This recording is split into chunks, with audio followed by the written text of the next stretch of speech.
Marvella, auteur, pianiste, compositeur, conférencier. Sa conférence s'intitule Rendre belles les fausses notes de la vie. Dans cette conférence, il va nous expliquer comment ces fausses notes que nous portons tous à l'intérieur de nous peuvent devenir des fausses incroyables si on les accueille et on les reconnaît.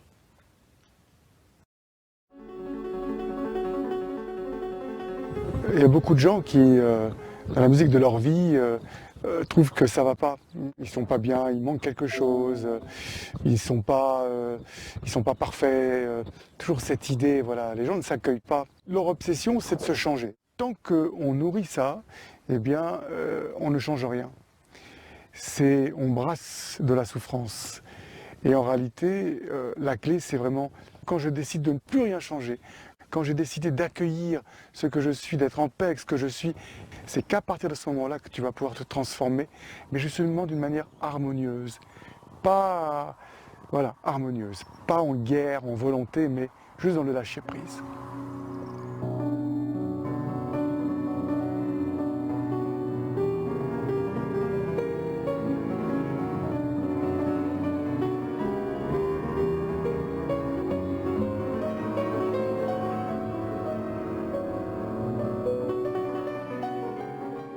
Mon travail, c'est d'amener les gens à jouer au piano et de les amener à oser sur le clavier les notes. Ce que j'ai pu constater, c'est que la plupart du temps, les personnes, elles vont vers ce qu'elles connaissent. Elles posent leurs mains sur le clavier et elles jouent un do. Et puis elles vont faire un mi, un sol, et elles vont faire leur musique avec ces trois notes, toutes contentes de faire quelque chose de très joli. Alors évidemment, quand elles ont fini, c'est très joli, mais en même temps, elles sont complètement désespérées parce que ça fait des années qu'elles tournent en rond sur ce très joli. Et toutes ces notes qui sont autour, voilà, les si, les do dièse, les fa, etc.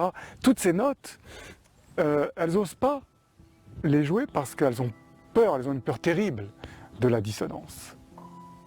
C'est vraiment ça, la peur de la fausse note, c'est quelque chose que j'ai pu constater qui est récurrent, et ce, quel que soit le niveau de la personne.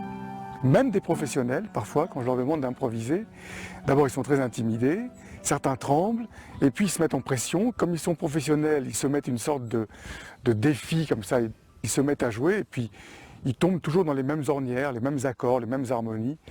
Et finalement, oui, ok, il y a de la technique, il y a du savoir, mais il n'y a pas de vie. Après, quand on le transpose dans la musique de la vie, eh bien, on se rend compte que quand les fausses notes arrivent, eh bien, pour beaucoup de personnes, c'est un drame. C'est comme si à un moment donné, presque, l'univers avait pu conspirer contre elles.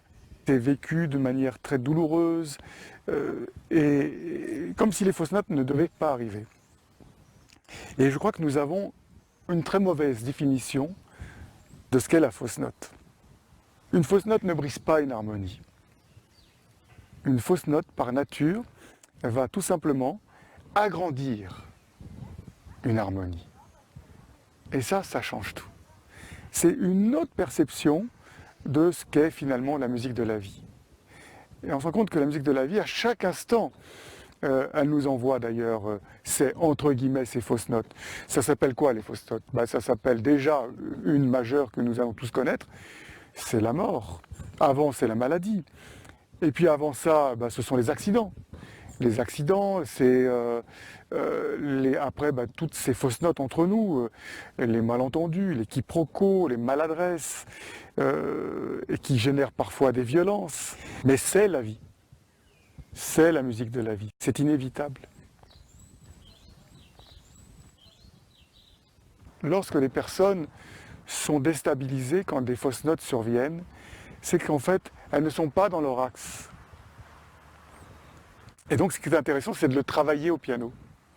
De pouvoir expliquer aux personnes que lorsqu'elles vont jouer une note, une basse, eh bien, cette note, elle va déterminer vraiment l'axe sur lequel tout va se poser. Et à commencer, elle va représenter le soi, ce que je suis, voilà, dans ma réalité. Et puis, cette note va générer un double qu'on appelle la dominante, parce que c'est son harmonique c'est son harmonique la plus importante, et qui va se retrouver curieusement, et nous verrons pourquoi, qui va se retrouver 5 notes plus loin. Le rapport de la fondamentale à la dominante est un rapport de quinte. Et ce rapport de quinte, il s'avère curieusement qu'on le retrouve dans toutes les musiques du monde, pratiquement. C'est quelque chose qui est utilisé par toutes les cultures, toutes les traditions, et ce, quelles que soient les époques. Ce rapport de quinte, il est en fait très très très important. Parce qu'il va nous permettre vraiment justement de nous donner un cadre. Et dans ce cadre, pouvoir jouer toutes les notes, même les fausses, et ce avec une très grande tranquillité, une très grande quiétude, une grande sérénité. Parce qu'avec ce cadre, on ne peut pas s'égarer.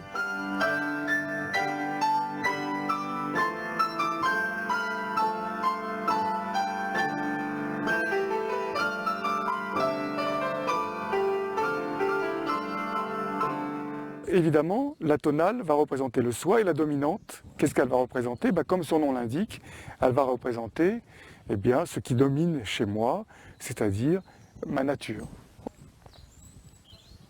Cette nature, c'est très compliqué, curieusement, parfois de l'accueillir, parce qu'il y a un dicton qui dit « chasser le naturel, il revient au galop ». Sous-entendu que ce naturel semble plus fort que tout, et qu'apparemment, même si on essaie de le chasser, il revient. Et il faudrait essayer de faire en sorte qu'il ne revienne pas. Je dirais que moi, je pense que pour atteindre le sommet de la conscience, je pense qu'il nous faut justement ne pas chasser notre naturel, l'accueillir et en faire quelque chose. Fais quelque chose de ta nature, de qui tu es. C'est peut-être pour moi là ce qui est vraiment le sens du chemin spirituel. C'est quelque chose qu'il nous faut bien comprendre, c'est que curieusement, finalement, on nous a éduqués, on nous a appris surtout à l'école que se tromper c'était mal, puisque chaque fois qu'il y avait des erreurs dans nos calculs, dans ce qu'on peut écrire, dans notre récitation, quand il y avait des oublis, que fait le maître? Il nous pénalise. Quand on a oublié ses crayons, quand on est distrait, quand on discute, bref, toutes ces maladresses qui sont propres à notre humanité, on se rend compte qu'en permanence, c'est quelque chose qui est jugé, surveillé et puni. Ce qui fait que du coup, nous allons associer notre insuffisance à quelque chose de mal et donc de coupable. Sur nos bulletins scolaires, il y a une phrase que tout le monde connaît, « peut mieux faire ». Et ce « peut mieux faire », il est pas méchant en soi, cette phrase. Elle te dit que tu es capable. Seulement, quand tu as un peu mieux faire sur ton bulletin, ce qu'on te dit, c'est on te met des mauvaises notes, on te met souvent des appréciations pas toujours chaleureuses. Donc voilà, finalement, ce que tu retiens, c'est l'idée que finalement, tes maladresses, tes insuffisances, c'est finalement, à force, c'est une tare. Tu deviens finalement nul, tu deviens ce cancre, tu deviens ce bon à rien, cette personne, celle-là, il n'y a rien à en tirer, lui, il n'y arrivera jamais. Enfin, toute cette violence du jugement qu'on connaît, qu'on a pu entendre. Et là, pour moi, c'est une véritable démolition de ce que nous sommes. Et ce peut mieux faire, on va le porter avec soi, j'ai pas d'autres mots, pardon, mais il va vraiment se métastaser et on va vraiment le trouver à tous les niveaux de notre vie. Voilà, le matin, quand on voudra prendre sa douche, tout nu devant le miroir, on sera là et puis on sera là à se regarder et on pensera peut mieux faire. On n'arrive même plus à s'accueillir, ce sentiment d'être insuffisant. Voilà, dans son physique, insuffisant dans sa façon d'être, dans sa vie. Voilà, et puis après, c'est au travail, dans le milieu de l'entreprise. Voilà, et puis c'est dans son couple, au lit, au quotidien. Voilà, ce peut mieux faire, cet insuffisant qui est tout le temps là, permanent. Alors on essaye, alors on fait des efforts, et toute notre vie, on est là à essayer finalement de prouver quelque part qu'on vaut un peu quelque chose. Et c'est ça qui est terrible.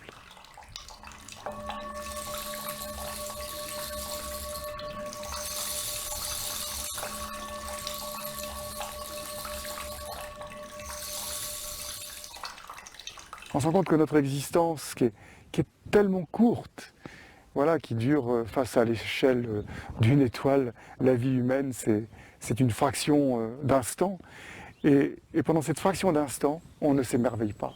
Pendant cette fraction d'instant, on se considère une fausse note, du tout venant, une grosse merde. Tu te rends compte? Voilà. Et ce qui est en plus terrible, c'est que ce qu'on nous a appris à faire, c'est à chercher la fausse note chez l'autre. C'est-à-dire qu'au lieu de regarder l'autre en s'émerveillant, en étant touché, en vibrant, finalement en l'accueillant, eh bien, là aussi, on nous a appris à avoir ce regard, je dirais presque d'inquisiteur. Cette inquisition, finalement, elle s'est quelque part posée sur notre cœur, même si, malgré tout, la compassion et l'empathie, j'ai pu remarquer, et l'altruisme sont présents.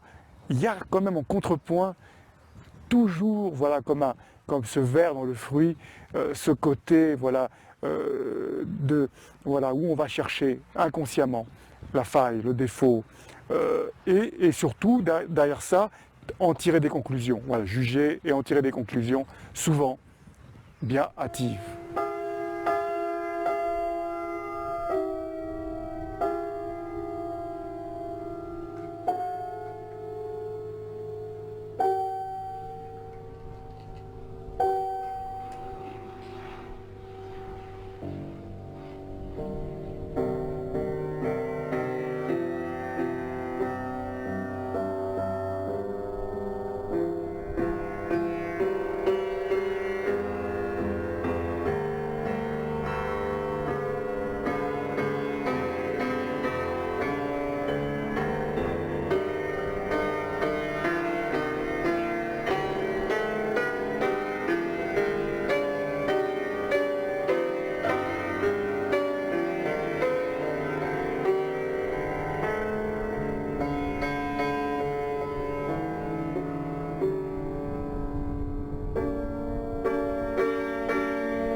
Tout mon travail, c'est d'amener les personnes à prendre conscience de ce qu'est une fausse note.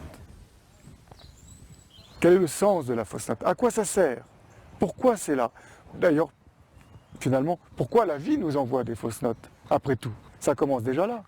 La vie, je l'ai dit tout à l'heure, elle nous envoie les accidents, la maladie, la mort, on n'a rien demandé. La vie, et je crois que d'ailleurs, si les humains sont en colère, parfois on peut se demander pourquoi l'homme est en colère contre la Terre. Moi, je pense qu'il a quelque part une rancune profonde vis-à-vis de la vie. C'est que la vie ne nous fait pas de cadeaux. Et je crois que l'homme, il n'accepte pas ça. Donc il y a une sorte de colère qui fait qu'à un moment donné, il se venge, voilà, de ça.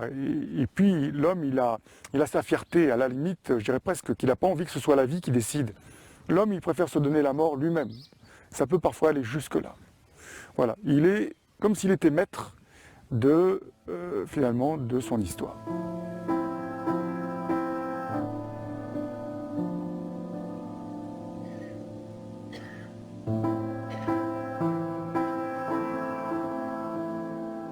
C'est ce texte de Vigny, je crois, sur les destinées, qui traduit tout à fait cette problématique. Ça a toujours été la grande question, finalement. Est-ce que je suis maître de mon destin ou est-ce que je ne suis qu'un pantin désarticulé ou tenu par des fils, voilà, et je ne maîtrise rien? Quelque chose de plus grand que moi, qui me dépasse. m'amène là où je dois aller, même si je ne le veux pas, ce n'est pas moi qui décide. Et moi je crois qu'il y a les deux. Il y a les deux. À la fois ce plus grand que moi qui me conduit vers là où je dois aller, et en même temps, je crois que j'ai cette capacité de pouvoir jouer avec ce plus grand que moi. Et je ne dirais pas d'égal à égal, mais voilà, plus je vais m'abandonner, plus je vais être dans l'accueil, plus finalement il se passe quelque chose d'assez étonnant, d'assez magique, plus je vais me mettre au service, et plus à un moment donné, finalement ce plus grand que moi va se mettre aussi à mon service.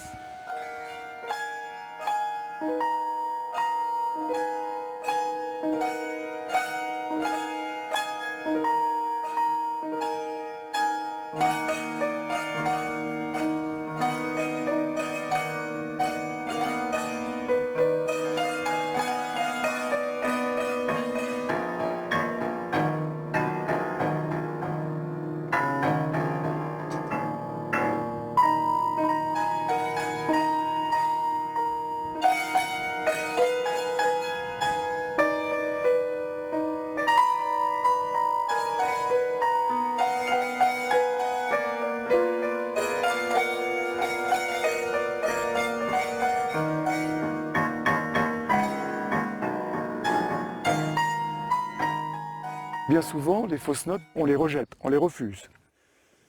Et puis, après, si on arrive à en comprendre le sens, alors il y a un temps comme ça où il nous faut les accueillir. Donc on va passer par une étape qui s'appelle le pardon. Et ce pardon, finalement, on pourrait croire que c'est l'étape finale. Voilà, j'ai pardonné. Ou je me suis pardonné. Et en fait, le pardon, ce n'est pas l'étape finale. La finalité, c'est la gratitude. C'est vraiment d'arriver à remercier ces fausses notes, même les plus terribles, les plus effroyables. Et ô combien, je le dis là maintenant, ô combien moi-même je ne sais pas si je serais capable d'être en gratitude. Et je crois, enfin en toute humilité, que des jours j'y arrive. Et puis peut-être, comme le temps, comme la météo, peut-être que dans la météo de mon âme, il y aura des jours avec des ciels gris, et peut-être que des jours je n'y arriverai pas. Ça me semble très infantile d'imaginer une sorte de quelque chose de figé. Voilà, c'est pas figé. C'est vraiment ça qui me semble important. Du coup, on va sortir, voilà, de l'image du bon élève, vous voyez, qui fait tout bien, qui a tout réussi. Ça y est, j'ai atteint le sommet de la conscience, j'ai la sagesse.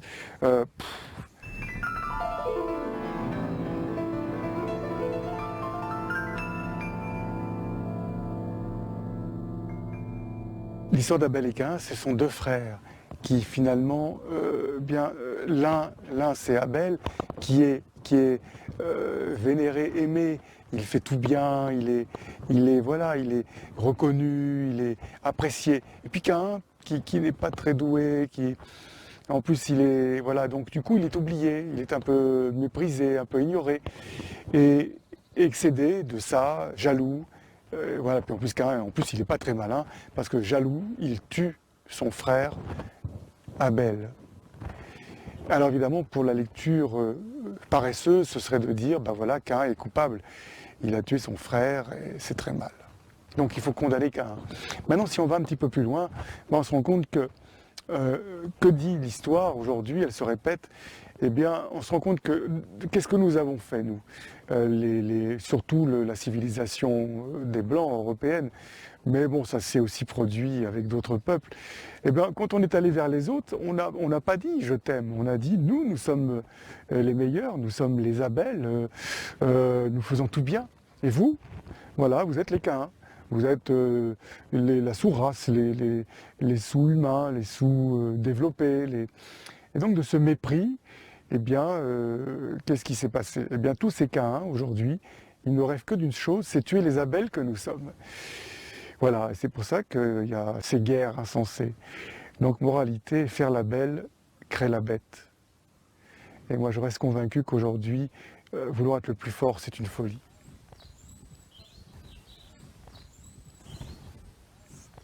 Au piano, quand les gens jouent, ce que j'ai pu remarquer, c'est que lorsque tout d'un coup je leur dis tu sais, tu as le droit de faire des fausses notes, je vois la personne tout d'un coup qui respire, qui souffle, comme si je lui enlevais un poids énorme.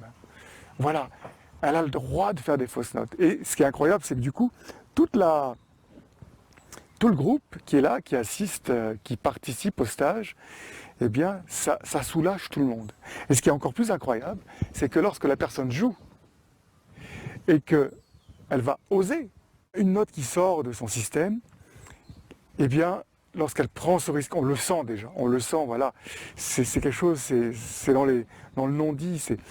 Et tout d'un coup, plus la personne va oser, et je vois le groupe, les gens, ils ont tout simplement la banane, ils sont là. Et il y a une sorte de joie incroyable.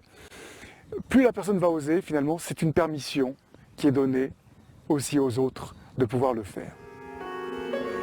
Oui, génial, super. Des fausses notes, s'il te plaît. C'est quelque chose d'incroyable, qui est complètement libérateur et qui fait un bien juste essentiel.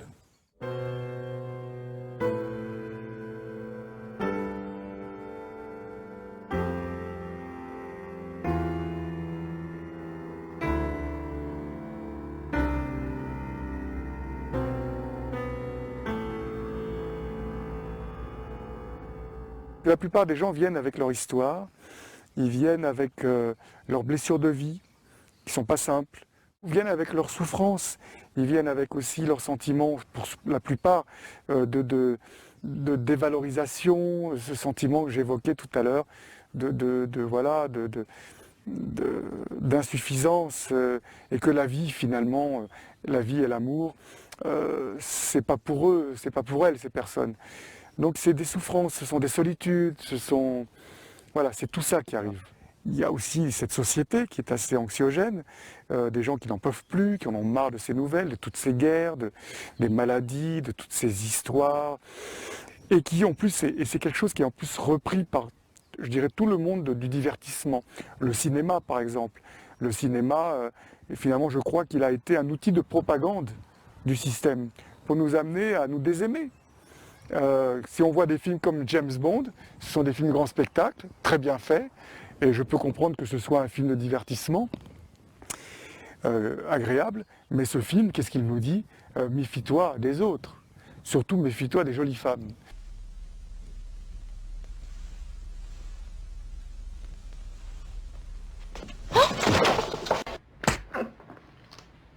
Let's stop playing games. Who was that man in your room? You're hurting me. I thought that was the idea tonight. Now, who was he? I don't know what you're talking about. Now, who's your connection? You sound like a cop to me. Who's your connection? There's something I'd like you to get off your chest. Where is Ernst Stavro Blofeld? Speak up, darling, I can't hear you. Vous voyez, donc ça, c'est vraiment... si on prend la série The Invaders, les envahisseurs, c'est cette série culte des années 70, elle nous dit méfie-toi de tout le monde, là. Les envahisseurs. Avec Roy Tines dans le rôle de David Vincent.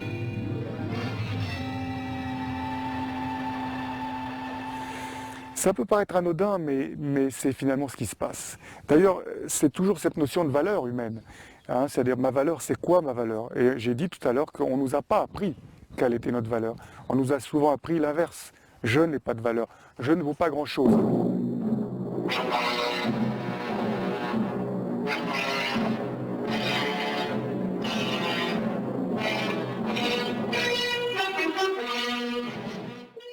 « 15 000, 19 000, 21, 25.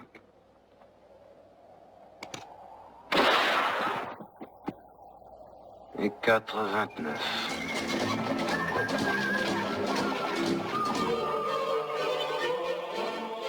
D'ailleurs, quand on le revendique, quand on commence à oser, à montrer un peu aux autres sa valeur, tout de suite, tu as les gens qui disent hey, « oh, tu te prends pour qui ?» Voilà, on se rend compte que le jaillissement n'est pas reçu. Rarement il est reçu, il dérange. J'invente rien. Les plus grands artistes, on les a appelés les artistes maudits. Mais pourquoi? Parce que tout ce qu'ils ont pu créer de leur vivant, c'était pas reçu. Satie est mort dans la misère, Mozart, n'en parlons pas, Mahler, il a fallu attendre 50 ans, Camille Claudel, les trois quarts ont vécu dans la misère, seuls, souvent méprisés, ignorés.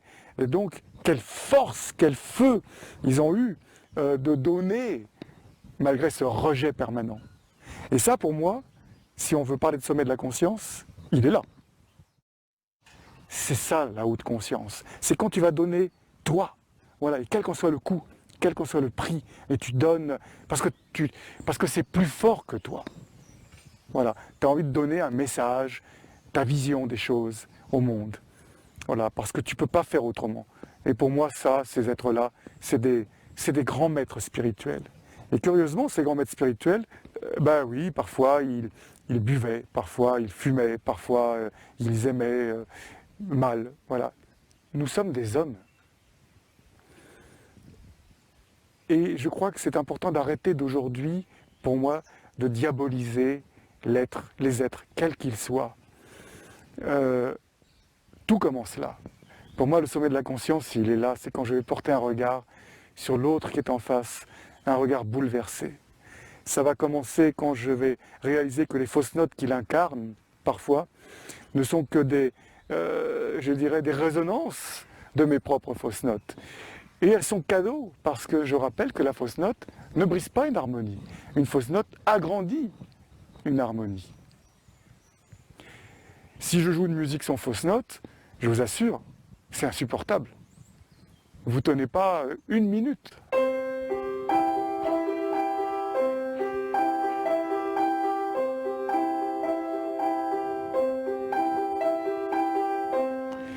Voilà, il y en a pour qui ça dure toute la vie, une musique sans fausse note. Et ça n'a pas de sens, c'est insupportable, on se rend compte que c'est complètement étroit, étriqué, ça nous enferme. Et donc, la dissonance, par nature, va bousculer, elle ne va pas nécessairement briser, mais elle va tout simplement proposer une ouverture. Une fausse note, finalement, c'est quoi? C'est une note, c'est comme une fenêtre qui s'ouvrirait, ou une porte qui s'ouvrirait, mais derrière, c'est tout noir. Voilà, il y a de la nuit. Alors évidemment, le réflexe que nous avons, c'est de refermer la fenêtre et la porte, parce que ça fait peur. Et l'idée, c'est au contraire d'y aller, hein, c'est vraiment d'y aller. C'est cette différence qui n'est plus... j'ai évoqué la différence comme étant un mur, voilà, qu'il faut fermer, mais plutôt un seuil, on va ouvrir et je vais franchir le seuil. Voilà, ça c'est toute ma responsabilité en humanité, elle est de franchir le seuil. Donc je vais, avec la dissonance, quelque part, franchir le seuil et inévitablement m'agrandir.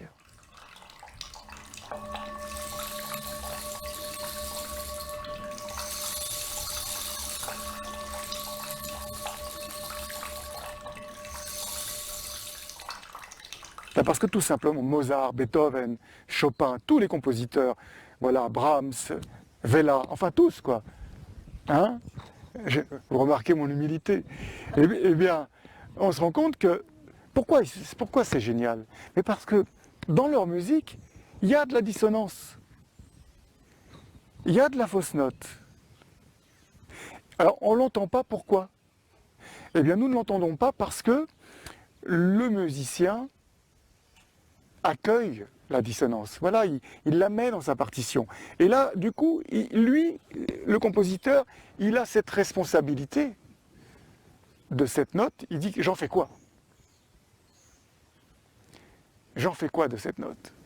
Et là, c'est tout le sens de ce que j'appelle la responsabilité, voilà, du latin habilitas respondere, c'est-à-dire habilité à répondre. Or, ce qu'on dit souvent aux gens, on dit aux gens, tu n'es pas légitime, tu n'es pas apte, tu n'es pas habilité. Parce que, pour telle ou telle raison, tu n'as pas fait telles études, alors que par nature, tu es habilité à répondre. C'est ta nature même. à répondre à quoi? Aux fausses notes de la vie.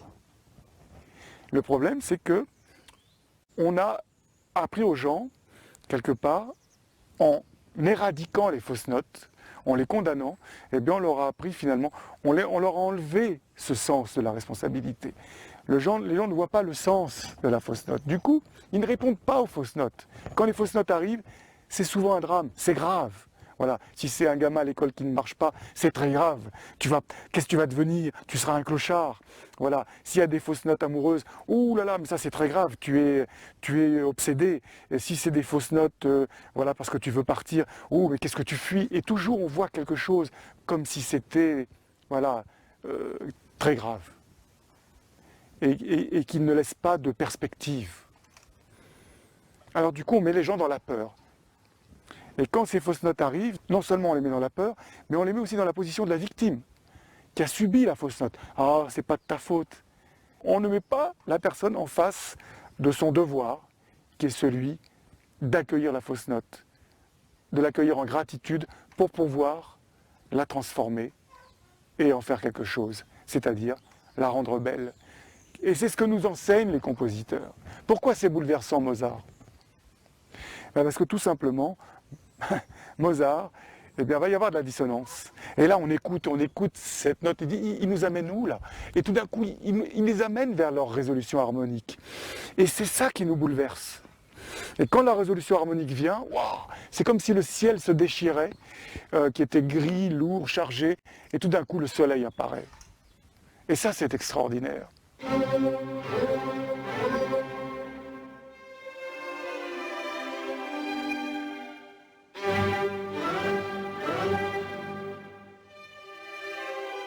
Et nous, les auditeurs, eh bien on est là, on écoute, on pleure, on ne peut que pleurer.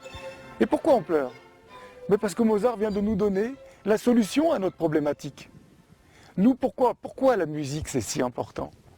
Mais parce que tout simplement, notre vie est parsemée de fausses notes. Elle est pleine de toutes ces blessures, voilà, de ces maladresses entre nous, quand on s'est frotté, voilà, des histoires où j'ai pas été voulu, et après quand on grandit, les maladresses dans la sexualité, à l'école la violence, quand on est, voilà, les histoires, puis les ruptures, et puis les rejets, etc., etc. Donc on arrive avec tout ça, voilà, et on ne sait pas quoi faire. Et là on écoute Mozart, et Mozart il te dit juste, savoure, accueille, savoure et regarde. Waouh! Et en fait, ça nous soigne, ça nous fait du bien. Alors, comment le transposer finalement dans la musique de notre vie? Ben, c'est simple, c'est la même chose. C'est déjà, si je prends cette attitude vraiment du remerciement, voilà, de ces fausses notes qui sont là pour m'agrandir, tout d'un coup, je vais saisir le sens de ce qui me fait souffrir. Et quand on saisit le sens, eh bien tout d'un coup on se libère de la souffrance. De fait, l'harmonie finalement va s'installer, elle va se poser. Parce que c'est ainsi que les choses se font.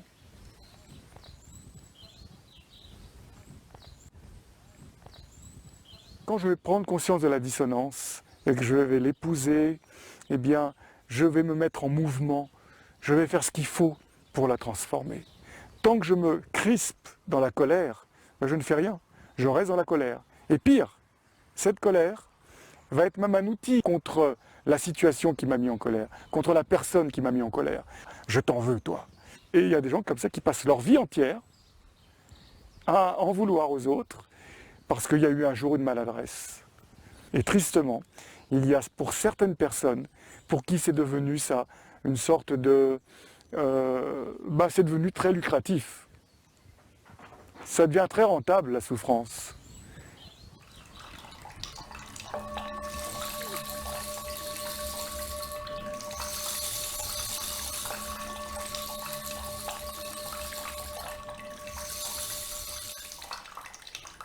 Quand on en revient aux personnes, finalement, quand elles jouent au piano,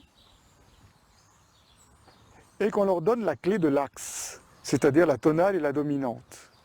Et bien quand elles vont jouer quelques notes, et c'est très important, je dis bien quelques notes, c'est-à-dire que ça va être un motif de 4, 5, 6 notes, pas plus, et elles vont s'arrêter sur soit la tonale, soit la dominante. Un temps de respiration, un temps de silence.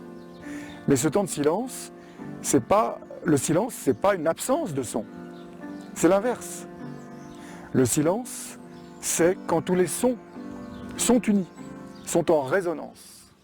Voilà, et ce temps de silence, c'est quand je vais me mettre, donc je ne joue plus, je ne suis plus dans l'action, et je vais me mettre dans cet accueil, c'est ça le temps de silence, de toutes les notes qui ont été jouées. Et je vais les savourer, autant les notes justes que les notes pas justes.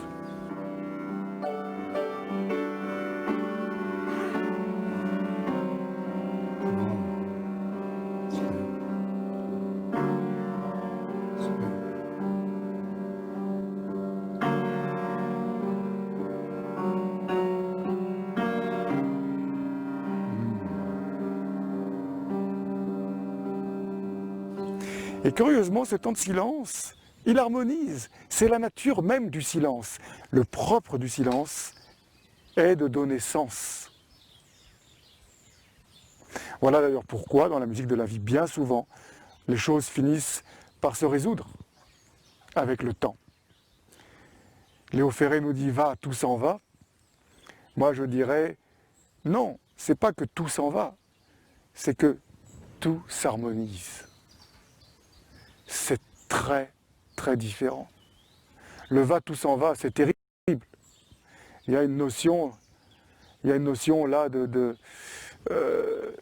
voilà, comme si on perdait. Et on ne perd rien.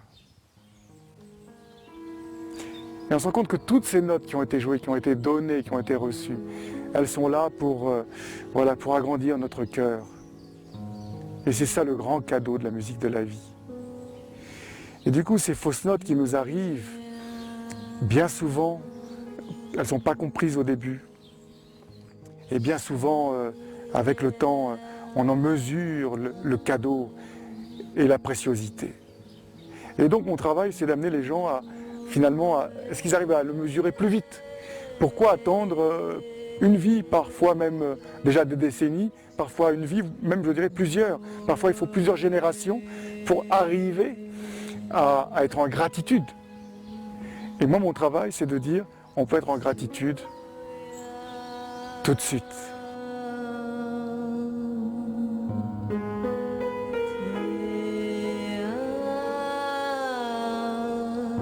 J'en reviens toujours à l'idée du sommet de la conscience qui n'est pas inaccessible. Il est dans cette présence en gratitude, simplement avec ce que la vie m'envoie.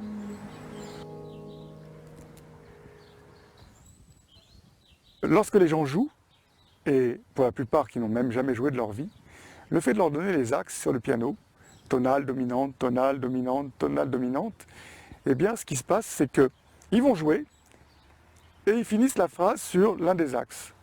Et curieusement, quelles que soient les notes qui ont été jouées avant, même si ça a été joué maladroitement, même si des notes ont été accrochées, et donc il y a eu de la dissonance, mais le fait de revenir à l'axe, eh bien tout d'un coup, c'est beau.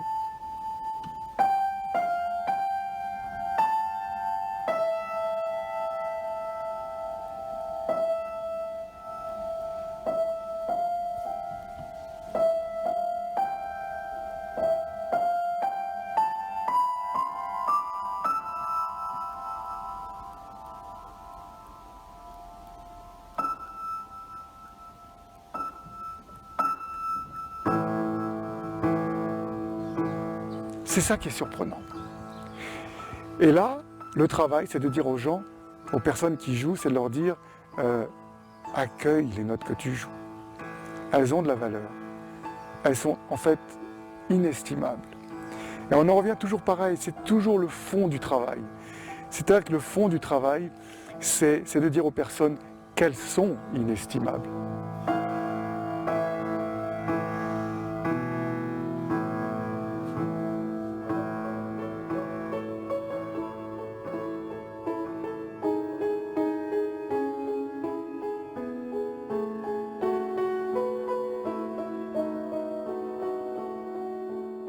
quand tu t'es accueilli dans ta nature, voilà, et que du coup, aligné à ce que tu es toi, et que ta nature s'épanouisse tellement que tu la mettes au service des autres. Ce n'est que ça, se mettre au service des autres en utilisant ce feu qui est ta nature, ce feu incroyable.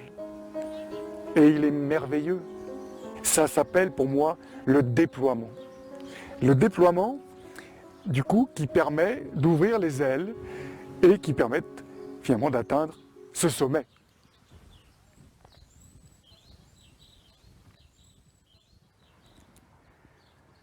Pourquoi notre civilisation est tragique? J'ai pas d'autre mot. Elle est tragique. Tout le monde a fait le bilan ici.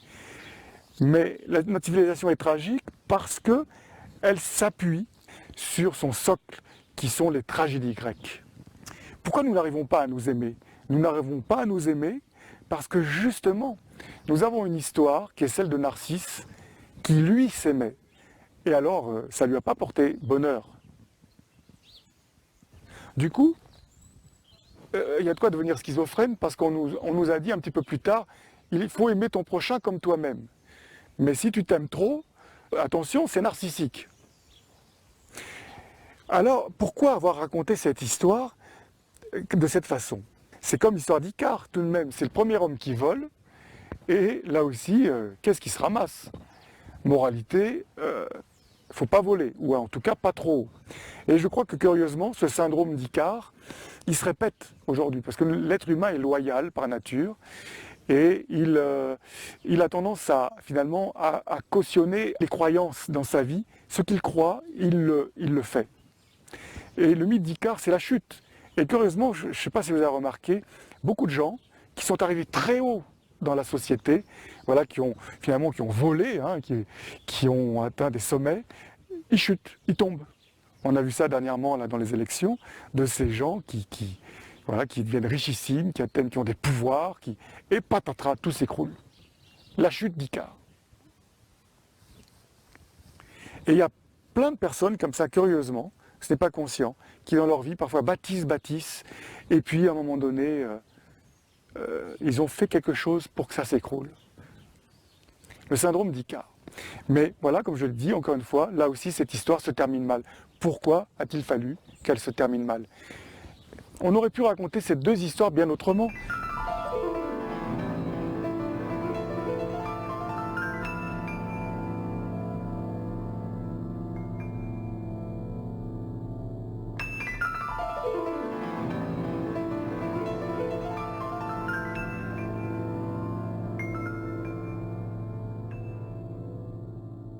Icare donc arrive à s'échapper du labyrinthe. C'est toute une symbolique en fait. Hein. Le labyrinthe, c'est le soi. Hein. C'est comme à quel point c'est difficile d'aller au cœur de soi. Et c'est ce qu'il arrive à faire. Et quand on arrive au cœur de soi, eh bien, on va trouver une paire d'ailes, voilà, qui nous attend. Ce sont les nôtres. Icare donc va mettre ses ailes pour s'envoler, pour s'offrir le ciel. Et là, l'histoire se termine mal, puisque évidemment, il va prendre le ciel. C'est une forme de prédation finalement. Et inévitablement, il ne peut que chuter, c'est logique. Et comment il aurait fallu raconter l'histoire pour qu'elle se termine bien? Eh bien, Icare a trouvé ses ailes. Et là, qu'est-ce qu'il fait? Eh bien, il invite les autres à voler. C'est ça, je crois, le sens pour moi de ce qu'est un véritable Icare. C'est celui qui va se mettre au service du déploiement de l'autre, de cet autre qui a été blessé, qui est souffrant, qui doute, qui ne s'aime pas. Et tout d'un coup, voilà, qui va avoir les clés, les outils pour se déployer. Voilà. Et donc un Icare, c'est celui qui se met au service de ça, qui devient ce que j'appellerais un être agissant. Et un être agissant n'a pas besoin de voler, parce que quand il fait ça, c'est le ciel qui vole à travers lui.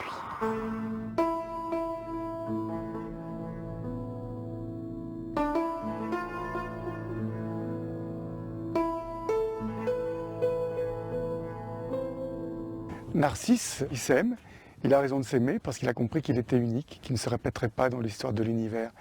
Et la clé, c'est quoi? Eh bien, il se donne. La grande clé, c'est ça. C'est, tu sais, tu es le cadeau du monde. Offre-toi au monde, donne-toi. Et c'est ce qu'aurait dû faire Narcisse, se donner. Et tu te donnes, t'es reçu, c'est super, t'es pas reçu, c'est super. Et ça, c'est vraiment, si on avait raconté les choses ainsi, voilà, de la magnificence que je peux incarner, que je peux porter et offrir, mais c'est ça qui est magnifique. Et évidemment, bien souvent, ça n'est pas reçu. Mais c'est pas grave, pas d'attente. Reste dans ta souveraineté, voilà, c'est tout. Voilà, c'est ça le sens pour moi de ce qu'est la haute conscience, la haute spiritualité. Je donne tout sans attente. Nous devrions être narcissiques. On devrait se regarder le matin dans le miroir. Ah, je suis belle, je suis beau. Pourquoi? Parce que tu vis 3 secondes et que tu as 3 secondes. Alors au lieu de te lamenter sur ce que tu n'as pas, eh ben, émerveille-toi de ce que tu as. C'est vrai qu'on a pu hériter des fesses de la grand-mère, du nez du grand-père, ou l'inverse. Mais en attendant, voilà, je suis ce que je suis. Et je suis magnifique. Parce que tu ne te répéteras pas. C'est-à-dire que dans toutes les étoiles de l'univers, toutes ces galaxies, c'est une fois toi, c'est une fois cette personne qui est en face. Et toi, tu la regardes avec tes yeux et tu cherches la faille, tu cherches le défaut, tu cherches... Mais émerveille-toi. Il y a ce petit être-là dans l'univers, il reviendra jamais.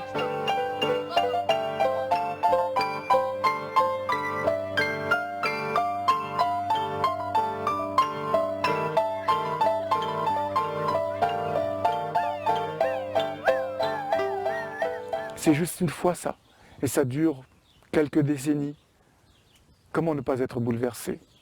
Et moi je reste convaincu que la maltraitance de l'humanité vient du fait que nous n'avons pas conscience de cela. Tant que je n'aurai pas conscience de l'immense de l'autre, eh bien je marchanderai à son détriment, je l'utiliserai, j'essaierai de le battre, de le dominer, voilà, parce que je n'ai pas conscience de sa valeur.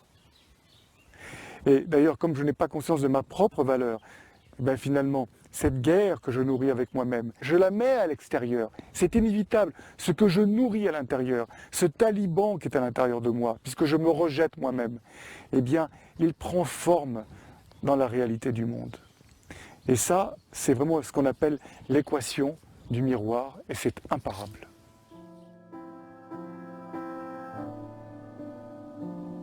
Qu'est-ce que nous apprend la fausse note? Eh bien, la fausse note, la dissonance, elle nous apprend à ouvrir notre cœur. Elle nous apprend à développer l'empathie. Elle nous apprend la compassion. Elle nous apprend la tendresse. Elle nous apprend l'amour. Tout simplement. Et c'est le défi de l'humanité aujourd'hui.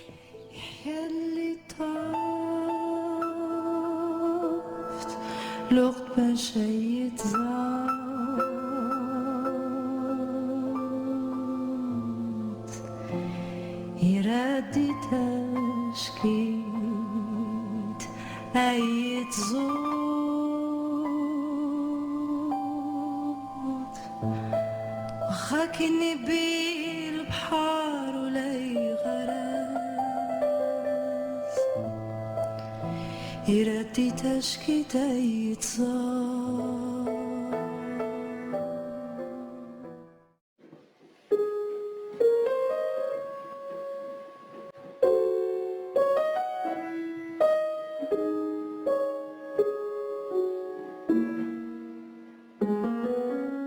Quand je lâche mes croyances, voilà, et que j'essaie de m'ouvrir, voilà, au mystère, et que j'essaie de m'ouvrir à ce mystère qui inévitablement va me bousculer, il va me heurter, il va me remettre en question.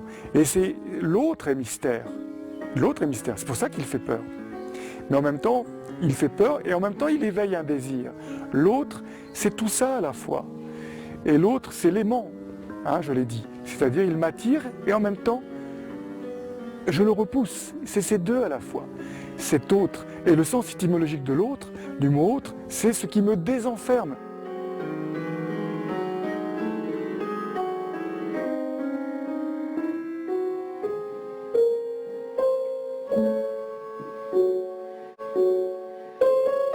C'est tout à fait normal qu'il y ait des fausses notes entre nous. Il y a parfois des choses comme ça, des blessures qui se sont bâties sur des quiproquos énormes.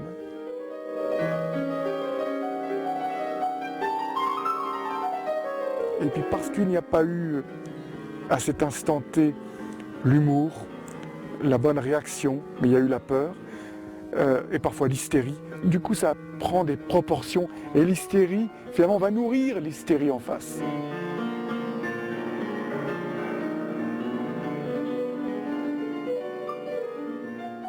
Je crois fondamentalement, hein, c'est que ce rapport à la vie, à la musique de la vie, pour moi, c'est un rapport de tendresse infinie. Cette vie qui peut m'envoyer des choses terribles, et pour beaucoup de personnes, c'est ça. Tu travailles un matin et tu as un AVC. Tu travailles un matin et c'est ton bébé qui, lui, ne se réveille pas. Voilà, ça s'appelle la mort subie du nourrisson. Et tant d'autres choses comme ça, tant d'exemples, il y en a tellement. La vie peut être terrible. Et c'est comment je vais apprendre vraiment à ouvrir ce cœur. Comment je vais essayer d'être apte à répondre à tout ça.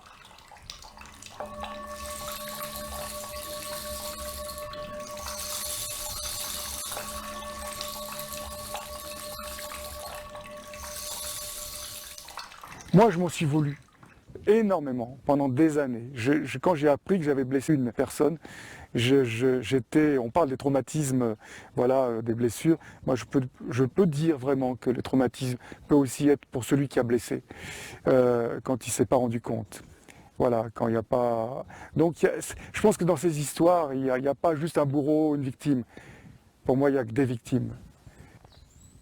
La clé pour moi, qui a été celle d'essayer de me pardonner, a été vraiment d'accueillir, voilà, mon manque de discernement, mon manque de mesure.